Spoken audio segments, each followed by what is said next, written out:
பறவையும் எறும்பும் ஒரு நாள் வந்து ஒரு போட்டி வச்சுக்கிறாங்க.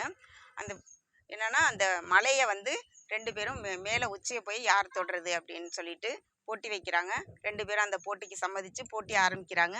அந்த பறவை வந்து மலை உச்சியை நோக்கி வேகமாக பறக்குது. எறும்பும் மலை உச்சியை நோக்கி போயிட்டே இருக்குது. போய் கொஞ்ச நேரத்தில் அந்த பறவை போய் மலை உச்சியை அடைஞ்சிடுது. அதை அடைஞ்சதும் கீழே நிற்கிற எறும்பை பார்த்தா எறும்பு வந்து மலை அடிவாரத்துலேருந்து கொஞ்சம் கொஞ்சமாக மேலே போயிட்டு இருக்கப்போ தான் அந்த பறவை வந்து எறும்பை பார்த்துட்டு சிரிக்குது. நான் தான் ஜெயிச்சிட்டேன், எனக்கு அப்போவே தெரியும், இதில் நான் தான் வெற்றி அடைய போகிறேன் அப்படின்னு எனக்கு அப்போவே தெரியும் அப்படின்னு சொல்லிட்டு சிரிச்சுட்டு அந்த பறவை பறந்து போயிடுது. கொஞ்ச நாள் கழிச்சு அந்த பறவை என்ன பண்ணுது, அந்த மலை அடிவாரத்துக்கு மேலே உச்சியில் பறந்து வந்துக்கிட்டு இருக்கு. அப்போ வந்துகிட்டு இருக்கப்ப அந்த எறும்பு வந்து மலை உச்சியை போய் அடைஞ்சிருது.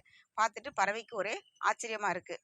என்ன வந்துட்டியே அப்படின்னதும், இந்த வெற்றிங்கிறது எல்லாருக்குமே ஒன்று தான்.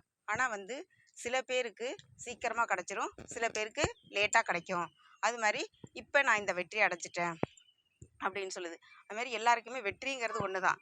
அதை வந்து சில பேருக்கு வந்து முன்னாடியே கிடச்சிரும், சில பேருக்கு லேட்டாக கிடைக்கும். அது எப்படின்னா அந்த தன்னம்பிக்கையும் விடாமுயற்சியும் இருந்தால் அந்த வெற்றியை வந்து எல்லாராலையும் சாதிக்க முடியும். அதனால் எல்லாருமே தன்னம்பிக்கையும் விடாமுயற்சியோடையும் இருந்து வெற்றியை சாதித்து எல்லாருமே முன்னேற வழியை பார்க்கணும்.